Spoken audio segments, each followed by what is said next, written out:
India Australia का series शुरू होने से पहले ही ऑस्ट्रेलियन मीडिया ने भारत की नागपुर पिच के ऊपर बयान देना चालू कर दिया था और ऑस्ट्रेलिया का जो पुराने खिलाड़ी थे उन लोगों ने भी भारत के खिलाफ बोलना चालू कर दिया था।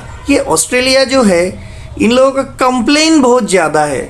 इन लोगों को थोड़ा सा 2020-21 का जो सीरीज़ हुआ था, जब भारत ऑस्ट्रेलिया का दौरे पर गया था, उस सीरीज़ का थोड़ा सा याद दिलाना चाहता हूँ। उस टाइम में इन लोगों का भी कुछ इथिक्स का कमी था। पहला टेस्ट में भारत ने 36 रन्स में ऑल डाउन हो गया था और पहला टेस्ट का सेकेंड इनिंग्स में जब भारत का ये सबसे लोएस्ट स्कोर था, तो उसी टाइम में सारे ऑस्ट्रेलिया के पुराने दिग्गज प्लेयर और इंडिया के भी कुछ आदमी ऐसा था जो ऑलरेडी इंडियन टीम डाउन में है, तो उसको और डाउन किया जाए, तो लिख दिया कि 4-0 में इंडिया हारेगा। इंडिया का भी कुछ ऐसा आदमी है जिन लोग 4-0 में इसलिए हारेगा बोल दिया क्योंकि विराट कोहली इंडिया में वापस आ रहा था। उसी टेस्ट में जब इंडिया 36 for 9 था, उस टाइम में पैट कमिंस का एक बाउंसर जो मोहम्मद शमी के जो बॉलिंग आर्म है, बॉलिंग आर्म में लगा और मोहम्मद शमी का वो आर्म फ्रैक्चर हो गया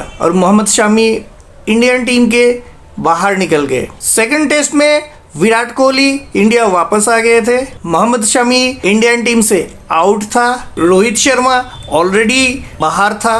उस वक्त 36 रन्स में ऑल आउट होने के बावजूद भी जो इंडिया उभर कर आया वो था रवि शास्त्री और अजिंक्य रहाणे का लीडरशिप क्वालिटी। उस सेकंड टेस्ट में अजिंक्य रहाणे ने सेंचुरी लगाया और भारत ऑस्ट्रेलिया को सेकंड टेस्ट में हरा दिया। थर्ड टेस्ट जो हुआ था वो टेस्ट ड्रॉ हुआ था, लेकिन इस सेकंड टेस्ट और थर्ड टेस्ट में एक चीज़ चल रहा था जो कि ऑस्ट्रेलियन पेसर का बॉडी लाइन बाउंसर, और उस बॉडी लाइन बाउंसर के वजह से इंडिया का एक एक करके प्लेयर इंजर्ड होना।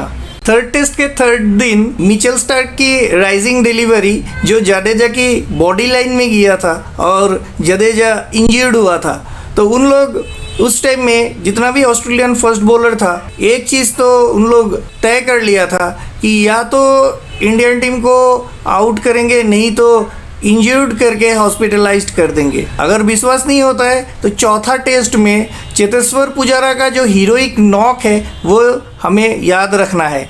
हर कोई मीडिया जो है ऋषभ पंत को हीरो बनाया, लेकिन असली हीरो तो चेतेश्वर पुजारा था, क्योंकि टेस्ट का अगर पहला 40 से 50 ओवर अगर आप खेल देते हैं तो आपका न्यू बॉल का जो शाइन है वो चला जाता है, और न्यू बॉल का शाइन अगर चला गया तो उसके बाद आपका टेल एंडर जो है वो आपको अच्छा रन करके दे सकता है। और यही हीरोइक्स का काम किया था चेतेश्वर पुजारा ने, और चेतेश्वर पुजारा को कंटिन्यूअसली एक के बाद एक उनको कभी बॉडी में कभी सर में, हर एक बॉलर, चाहे वो पैट कमिंस हो, चाहे वो मिचेल स्टार्क हो, चाहे वो हैजलवुड हो, जो भी प्लेयर है उनको बॉडी लाइन में एक के बाद एक उनको बॉल डाला ताकि वो इंजर्ड हो जाए। उसमें शुभमन गिल भी एक फैंटास्टिक नॉक खेला था, उनका भी बॉडी लाइन में बॉल डाला था, लेकिन शुभमन गिल ने बहुत बढ़िया से हैंडल किया। कहने का मतलब यही है कि आप लोगों की जब ग्रीन पिच रेडी करते हैं तो हम कभी कंप्लेन नहीं करते हैं, तो आप लोग इतना कंप्लेन क्यों करते हो?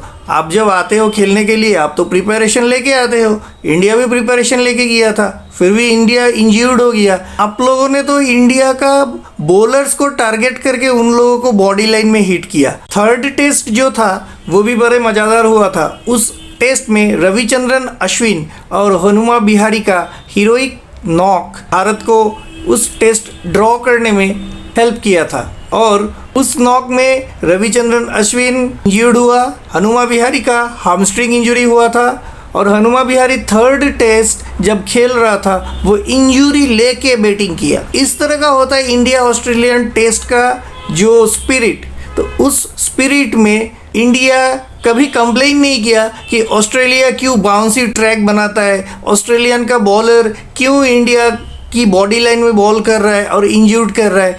इस तरह का कंप्लेन लेके इंडिया कभी नहीं गया और कोई इंडियंस भी नहीं आया। हैंस फॉरवर्ड ऑस्ट्रेलिया को भी समझना चाहिए कि कंप्लेन करके कोई फ़ायदा नहीं है, क्योंकि हर किसी का अपना होम कंडीशन होता है। तो होम कंडीशन में अपना हिसाब से हर कोई अपना पिच रेडी करता है। और जब एक के बाद एक बॉल बॉडी लाइन में जा रहा था तब आप लोग कभी कंप्लेन नहीं किया, वहाँ पे भी हम लोग भी कोई कंप्लेन नहीं किया। तो आज आप लोग कंप्लेन क्यों करते हो? कंप्लेन करके जीत नहीं सकते हैं हम लोग।